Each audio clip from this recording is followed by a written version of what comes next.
पहली मांग तो हमारी ये थी कि भी जो हमारे बच्चे शहीद हुए तो उनको मुआवजा, उनके परिवार को मुआवजा भी मिले और उनके परिवार के एक एक को सदस्यों को नौकरी मिले। वो सरकार ने हमारी पूरी कर दी। मानते हैं कि आंदोलन हो सकता है आपकी तरफ से अगर मांगे नहीं मानी तो, पिछली तरह जो 2016 में हुआ था?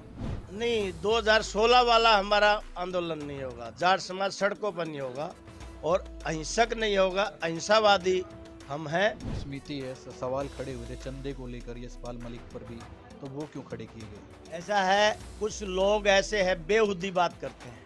यशपाल मलिक 24 कैरेट सोना है, हीरा है, लेकिन एक बात आश्वासन दिलाते हैं कि हम सड़कों पर नहीं बैठेंगे, चाहे हमने धरने का रूप दूसरी तरह से लेना पड़े या कोई और ले।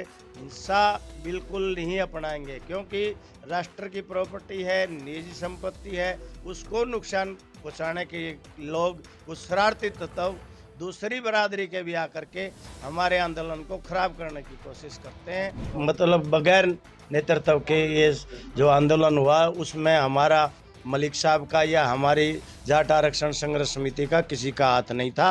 हरियाणा में जाट आरक्षण की सुगबुगाहट एक बार फिर से सुनाई देने लग गई है। आज अखिल भारतीय जाट आरक्षण संघर्ष समिति की तरफ से एक प्रेस वार्ता बुलाई गई और कुछ इनकी लंबित मांगे थी, कुछ मान ली गई, कुछ नहीं मानी गई, उनको लेकर प्रेस वार्ता बुलाई गई है। आगे की इनकी रणनीति क्या होगी?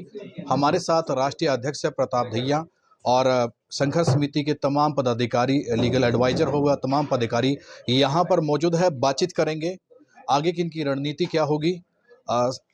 कुल मिलाकर आप लोगों की तरफ से 6 मांगे रखी गई थी, जिनमें से ज्यादातर मांगे मान ली गई है। आगे अब किस तरह की रणनीति रहेगी? ज्यादातर नहीं, 6 मांग थी, 3 मान ली गई, 3 अधूरी हैं। पहली मांग तो हमारी ये थी कि भी जो हमारे बच्चे शहीद हुए तो उनको मुआवजा, उनके परिवार को मुआवजा भी मिले और उनके परिवार के एक एक को सदस्यों को नौकरी मिले। वो सरकार ने हमारी पूरी कर दी। दूसरी हमारी मांग थी एक भी जो भाई घायल हुए हैं उनको मुआवजा मिले, वो भी सरकार ने हमारी मांग पूरी कर दी। तीसरी मांग ये थी कि हमारी तुरंत गिरफ्तारी की रोक लग जाए। जो 2016 में कि नेत्रहीन, जो मतलब बगैर नेतृत्व के ये जो आंदोलन हुआ उसमें हमारा मलिक साहब का या हमारी जाट आरक्षण संघर्ष समिति का किसी का हाथ नहीं था। हमारे को तो तब आना पड़ा जब किसी ने भी जाट समाज की पैरवी नहीं की।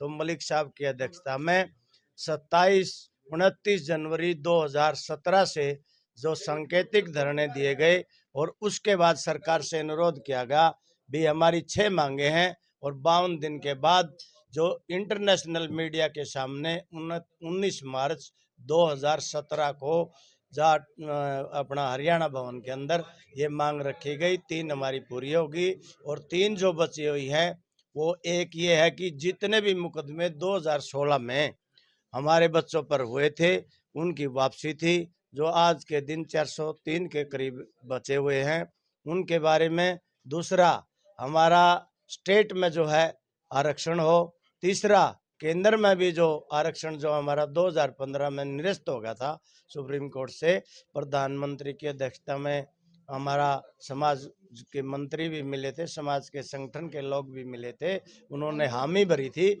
उसको भी केंद्रीय सरकार जो तमाम जाट समाज को आरक्षण केंद्र में भी दे और स्टेट में हरियाणा सरकार हरियाणा के जाटों को आरक्षण। गृह मंत्री आ रहे हैं, आप लोगों ने सरकार से एक उम्मीद लगाई है कि उनके सामने उनकी मांगे, आप लोगों की मांगे रखेंगे, तो कब तक का अल्टीमेटम आपकी तरफ से? फिर आपने बताया कि एक बड़ी मीटिंग होने जा रही है। हमने गृह मंत्री जी से इसलिए अनुरोध किया है, जब गृह मंत्री जी 15 फरवरी 2016 को जींद रैली, बाइक रैली करने आए थे, उससे पहले 11 फरवरी 2018 को हमारी जो है हमारे यशपाल मलिक जी जो उस टाइम अध्यक्ष थे, उनकी उपस्थिति में और संजीव बाल्याण जी भी मंत्री जी जो हैं उनकी उपस्थिति में, केंद्रीय मंत्री जब वीरेंद्र सिंह जी उस टाइम मंत्री थे, पीपी चौधरी जो उस टाइम मंत्री थे, केंद्रीय कानून मंत्री, और हमारे संजीव बाल्याण जी और यादव जी, भूपेंद्र यादव जो आज भी केंद्र में मंत्री हैं, उस टाइम बैकवर्ड कमीशन के जो चेयरमैन थे, अनिल विज जी जो उस टाइम हरियाणा के प्रभारी थे, और आदरणीय खट्टर साहब भी जो मुख्यमंत्री थे, उनकी हाजिरी में ही हमारी जो बची 3 मांग थी उसको पूरा करने के लिए अमित शाह ने मुख्यमंत्री को सख्त लफ्जों में कहा था कि भी ये 3 मांग इनकी जल्दी से जल्दी पूरी करो। के अंदर अमित शाह जी आ रहे हैं तो हमारा एक नैतिक फर्ज बनता है जाट आरक्षण संघर्ष समिति के राष्ट्रीय अध्यक्ष होने से पूरी जाट बरादरी का हमारे पर दबाव है। भी जब अमित शाह ने 11 फरवरी 2018 को आपके सामने सारी मांग ली थी तो वो पूरी क्यों नहीं हुई।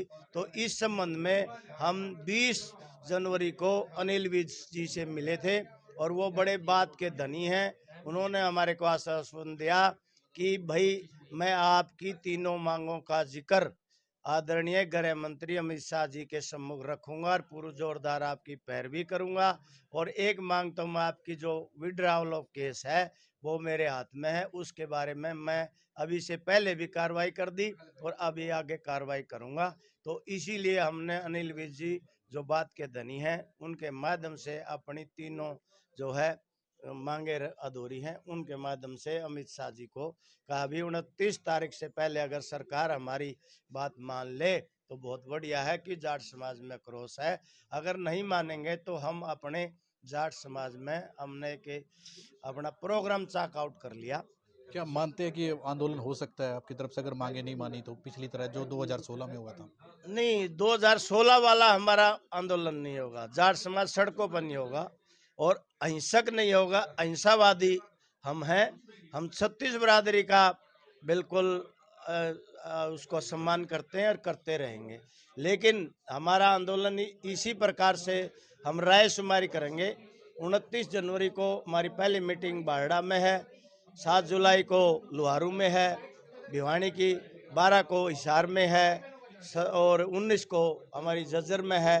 उसके अगर हमारी मांग पूरी नहीं होती तो किस प्रकार से हम ब्लॉक सत्र हो, विधानसभा सत्र हो, लोगों से राय शुमारी करके, क्योंकि हम अकेला कोई भी फैसला नहीं करते, तमाम जाट समाज की सरदारी से बात करके हम इस तरह का प्रोग्राम करेंगे। लेकिन एक बात आश्वासन दिलाते हैं कि हम सड़कों पर नहीं बैठेंगे, चाहे हमने धरने का रूप दूसरी तरह से लेना पड़े या कोई और ले, हिंसा बिल्कुल नहीं अपनाएंगे। क्योंकि राष्ट्र की प्रॉपर्टी है, निजी संपत्ति है, उसको नुकसान पहुंचाने के लोग कुछ शरारती तत्व दूसरी बरादरी के भी आकर के हमारे आंदोलन को खराब करने की कोशिश करते हैं। आपकी जो समिति है, सवाल खड़े हुए थे चंदे को लेकर यशपाल मलिक पर भी, तो वो क्यों खड़े किए गए? ऐसा है, कुछ लोग ऐसे हैं बेहुदी बात करते हैं। यशपाल मलिक 24 कैरेट सोना है, हीरा है, उसने आज तक समाज के एक नए पैसे का भी हाथ नहीं लगाया। मैं तो उस महान शख्सियत को ये कहता हूं कि किस प्रकार उन्होंने इस आंदोलन को चलाया। लाखों रुपये का उन्होंने तेल हर महीने उनका जलता था। किस प्रकार अभी भी 15वें दिन जहां भी हम जरूरत समझते हैं वहीं वो आ जाते हैं, हमारी गाइडलाइन भी देते हैं, सब काम करते हैं। लेकिन लोग अपने राजनीतिक स्वार्थ के लिए कहते 200 करोड़ चंदा बाहर से आ गया। अरे मैं ये पूछता हूँ, पढ़े लिखे लोग हो, अनपढ़ हो, कोई भी एक भी पैसा, फेरा कानून है, अगर उसके एक भी पैसा किसी के अकाउंट में नहीं आ सकता। क्योंकि हमारा एक जाट सेवा संघ है और हम छोटूराम धाम बना रहे हैं। बहुत से एनआरआई भाई हमारे को दान देना चाहते हैं लेकिन उनका अकाउंट यहाँ नहीं है, लेकिन हम वो हमारे को पैसा देने में समर्थ हैं। तो इस प्रकार 200 करोड़ आ गए, कोई कहे एक एक गांव से 1 करोड़ रुपया आ गया। पूरे चंदे का हिसाब हर जिले के जिला प्रधान के पास है और हमारा चंदे का हिसाब राजकुमार मलिक जी हमारे जिला प्रधान बैठे हैं, इनके पास है। झज्जर का झज्जर वालों के पास, रोहतक का रोहतक वालों के पास, तमाम जिले जो अभी है वो अपने चंदे का हिसाब रखे हुए हैं। मलिक साहब ने न किसी से माड़ा ली, न किसी से 1 रुपया लिया। तो इस प्रकार के अनाप शनाप जो बयानबाजी जो राजनीतिक से दुष्प्रभाव होकर के राजनीतिक संरक्षण में कोई गलत सलत बोलता है तो इस प्रकार की बात करता है। लेकिन उन जैसा आदमी और हमारे बिल्कुल जो छोटूराम की विचारधारा को उन्होंने आगे बढ़ाया, हमारा भी एक नैतिक फर्ज है भी छोटूराम की विचारधारा को आगे इसी तरह बढ़ाते रहे। एक सवाल हो रहा, आप लीगल सेल से हो साहब, कि दुष्यंत चौटाला ने अभी बयान दिया था कि कुछ मुकदमे तो आप लोगों के अवॉइड कर दिए जाएंगे, रद्द कर दिए जाएंगे। लेकिन जो हीनियस क्राइम है उसमें आप वकील हो, वो कैसे कर हो सकते हैं? वो चाहे लूटपाट हो या आगजनी हो, कुछ ऐसे क्राइम हो, वो कैसे नहीं हो सकते? हीनियस क्राइम को जिसको ये कहते हैं कि वो नहीं हो सकते, वो कोर्ट से फैसले हो सकते हैं। जितने हीनियस क्राइम के केस खत्म हुए हैं उनमें कुछ भी साबित नहीं हुआ, वो सरकार के खिलाफ गए हैं। हीनियस क्राइम के केस जो ज़्यादातर कुछ एक पॉलिटिकल षड्यंत्र के तहत किए गए थे, जैसे बहुत मोटा कांड था रोहतक वाला, कोठी कांड था, और बाकी केस भी अभी मैं हर रोज़ देखता हूँ कुछ पेंडिंग पड़े हैं अभी भी, जिनको ऊपर से कहते हुए कि जैसे विज साहब ने कहा था कि हम वापस करेंगे, अब तक भी उसकी कोई फिजिकल ग्राउंड लेवल पे कुछ भी नहीं हुआ अभी तक। बाकी हमने ख़त्म करवाए हैं यहाँ पे, इधर वो कोई गवाही करा के कराए हैं या ये देखा अच्छे जुडिशरी ने कि इसमें कोई फ़ायदा नहीं है, उसको ख़त्म कर दिया गया। और हीनियस क्राइम के केस लगभग समाप्त हो चुके हैं, 2, 4, 10 को छोड़ के। कुछ हीनियस क्राइम साबित ही नहीं हुआ कहीं भी। ये सिर्फ उस टाइम की राजपाट की मेहरबानी और वो लोग जो खुद लूट पाट कर रहे थे उनके करवाए हुए काम थे सारे। तो ये हमारे साथ अखिल भारतीय जाट आरक्षण संघर्ष समिति के पदाधिकारी थे, राष्ट्रीय अध्यक्ष भी, लीगल सेल से भी, और तमाम लोग आज यहाँ पर पहुँचे थे। इनका ये कहना है कि गोहाना रैली, अमित शाह की जो रैली है, तब तक इनकी मांगे नहीं मानी तो आगे आने वाले समय में आंदोलन भी हो सकता है, लेकिन वो आंदोलन जो है वो शांतिपूर्वक रहेगा।